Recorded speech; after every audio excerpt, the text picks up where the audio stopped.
1972년 10월 미국 미시간주 디트로이트 외곽의 작은 집에서 마셜 브루스 매더스 2세는 세상의 첫 울음을 터뜨렸다. 그의 어머니 데브라 캐럴린 매더스는 겨우 17의 나이로 결혼도 안정된 직장도 없이 홀로 아이를 키워야 했다. 데브라는 마셜이 태어난 지 석 달째 되던 해부터 심각한 우울증과 약물 위존에 시달렸는데 매일 아침 우유병 대신 진정제를 손에 들고 일어나야 했다. 그녀가 약에 의존하게 된 이유는 다름 아닌 갓난아기를 돌보며 겪은 극심한 육체적 정신적 스트레스였다. 영상이 마음에 드셨다면 좋아요 1개와 구독 1개 부탁드려요. 모두들 정말 감사합니다. 데브라는 정부 보조금으로 생계를 유지하며 자식과 자신을 지키려 했지만 약물 부작용으로 불안과 망상에 시달리다 가끔 거울을 보고는 아들이 불치병에 걸렸다 며 괴상한 강박에 빠지곤 했다. 매일 밤 마셜의 귀여운 얼굴을 보며 미소 지어야 할 순간조차 그녀의 눈에는 공포와 불안이 가득 차 있었다. 결국 이 가정은 오래가지 못했다. 에미넴이 아버지 마셜 시니어는 출생 6달 만에 집을 떠나고 돌아오지 않았다. 그는 결혼식장에 서명만 해두고 곧바로 사라져버린 미스터리맨이었다. 법원 기록에 따르면 그는 아이를 원치 않는다는 이유로 이혼 소송도 치르지 않은 채 연락을 끊었다. 이후 몇 년간 데브라는 홀로 전보 단속을 이어갔고 어린 마셜은 종종 이모, 고모 집을 돌아다니며 생활했다. 디트로이트 313번가 지역은 미국 내에서도 가장 위험한 빈민가로 꼽혔다. 이 지역은 고용률이 낮아 범죄가 일상이었고 살인율은 전국 평균의 2배를 육박했다. 벽에는 총탄 자국이 선명했고 거리에는 쓰레기가 흩날렸다. 어린 마셜은 더 이상 집을 안전한 보금자리로 느끼지 못했다. 초등학교 시절 그는 여느 아이들처럼 학교 가방 하나 달랑 메고 등굣길을 걸었지만 그 길에는 언제나 위협이 도사리고 있었다. 학교에서는 백인이라는 이유로 이방인이라 불렸다. 키가 작고 왜소했던 그는 단골 따돌림과 폭력의 타깃이었다. 어느 날 그는 집단 구타를 당해 머리에 심각한 외상을 입고 9일간 혼수 상태에 빠졌다. 병원 물리치료실에서 깨어난 그의 첫 마디는 왜 나를 깨웠느냐는 것이었다. 깊은 혼수 속에서도 그는 고통보다 더 큰 상실감을 느꼈다. 이 혼수 사건 이후 에미넴의 인생은 전환점을 맞았다. 위식을 되찾고 돌아온 그에게는 더 이상 되돌아갈 집이 없었다. 그러나 때마침 외삼촌 로니 넬슨이 나타나 손을 내밀었다. 로니는 마셜의 이모 부부의 아들이자 실제 나이도 같았기에 친구와 형제 사이를 오갔다. 그가 들려준 것은 거리의 소음 대신 흥겨운 비트와 가사였다. 로니 넬슨은 디트로이트 힙합 위 열혈 팬이었다. 그는 마셜에게 비스티 보이즈 위 앨범을 건네며 설명했다. 이 그룹은 흑인 음악만의 전유물로 여겨지던 힙합 장르에 백인이 도전한 최초의 사례야.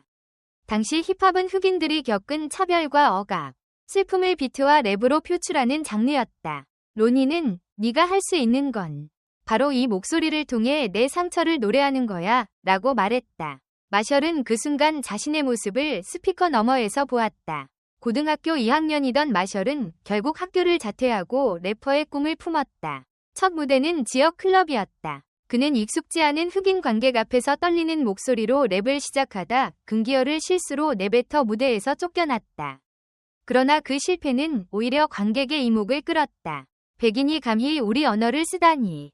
야유가 터졌지만 그가 남긴 가사 속 진정성은 사람들 마음 한켠에 스며들었다. 이후 그는 얼굴을 드러내지 않기 위해 후드티를 깊게 눌러쓰고 거리를 전전했다. 흑인 클럽 오픈 마이크, 오픈 MIC, 무대에 올라가 날카로운 플로우와 자신만의 독특한 리듬으로 관객을 사로잡았다. 강제의 무대라는 이름의 언더그라운드 공연에서 그는 연달아 우승하며 소문이 나기 시작했다. 하지만 그의 음악 인생은 결코 순탄치 않았다. 사랑하는 외삼촌 로니가 1990년 19의 나이로 자살했다. 원인은 가슴 아픈 연애 실패였다고 전해진다. 로니의 죽음 소식은 마셜을 큰 충격에 빠뜨렸다. 그는 몇 달간 음악을 멈추고 집안에 틀어박혀 지냈다. 그때의 절망은 그의 영혼 깊숙이 새겨졌다. 팔뚝에 립론이라는 문신을 새긴 건 외삼촌을 향한 영원한 그리움이자 다짐이었다. 로니의 죽음은 그를 음악에 더욱 집착하게 만들었다. 그는 가난한 출신, 부재한 아버지, 약물 중독 어머니 등 자신의 상처를 가사로 풀어냈다. 가사 하나하나에 디트로이트 거리의 소음, 병원 복도의 냉기, 텅 빈 집안에 적막이 묻어났다. 이 무렵 마셜의 개인사는 더욱 복잡해졌다. 10대 시절 사귀던 킴 스콧과의 사이에서 딸 헤일리가 태어났다. 그는 뼛속 깊이 책임감을 느끼며 음악 대신 생계를 위해 공사장 일을 고려했으나 결국 딸의 미래를 위해 다시 마이크를 잡았다. 1997년 마셜은 디트로이트에서 열린 랩 올림픽 대회에 참가했다. 이 자리에서 그는 강렬한 프리스타일 배틀로 결승에 올랐고 무려 1등 루키상을 수상했다. 이 공연을 본 원로 프로듀서 닥터 드레는 이례적으로 백인 래퍼에게 관심을 보이며 곧바로 전격 계약을 제안했다. 소속사 내부에서 인종 편견이 고개를 들었지만 닥터 드레는 진정성 있는 목소리라면 인종을 넘어설 수 있다며 마셜을 설득했다. 닥터 드레의 지원 아래 마셜은 2000년 초 데뷔 앨범 더 슬림 쉐디 LP를 발표했다. 발매 첫 주 판매량은 무려 176만 장에 달했는데 이는 힙합 역사상 전무후무한 기록이었다. 흑인 래퍼들이 쌓아온 전통에 백인이 파고들어 역사를 새롭게 썼다는 평가가 지배적이었다. 첫 앨범 성공 이후 그는 곧바로 화려한 연예인 생활을 시작했다. 하지만 그 이면에는 늘 고독이 있었다. 결혼 1년 만에 킴의 불륜 현장을 알게 된 그는 감정이 폭발해 법적 다툼 끝에 이혼을 결정했다. 이후 딸 헤일리의 양육권을 얻기 위한 소송을 벌이며 두 사람은 공판장에서 수차례 대면해야 했다. 이혼 후 마셜은 딸을 양육하며 스트리트 투어를 계속했다. 그러나 불면증과 극심한 스트레스는 그를 밤마다 괴롭혔다. 그는 결국 합법 약물인 수면제에 의존하게 되었고 점차 기억 상실, 신장 손상 등 부작용에 시달렸다.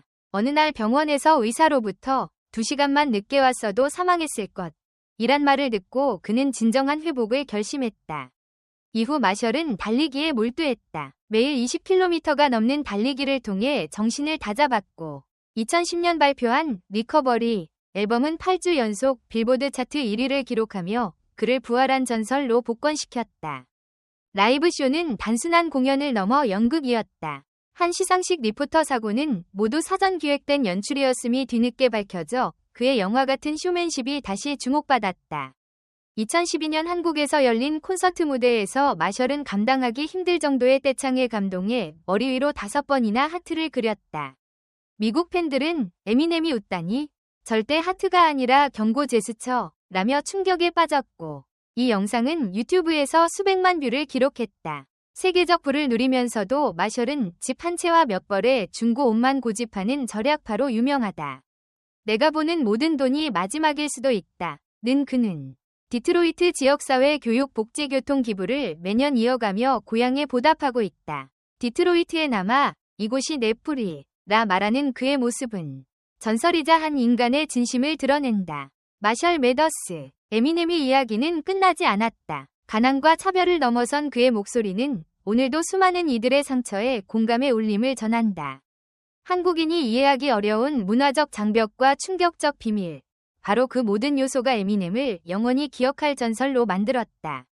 댓글 섹션에 여러분의 의견을 남겨주세요. 영상을 끝까지 시청해주셔서 진심으로 감사드립니다. 앞으로도 더욱 재미있고 좋은 콘텐츠로 찾아뵙겠습니다. 좋아요와 구독, 알림 설정도 잊지 마세요. 다음 영상에서 만나요.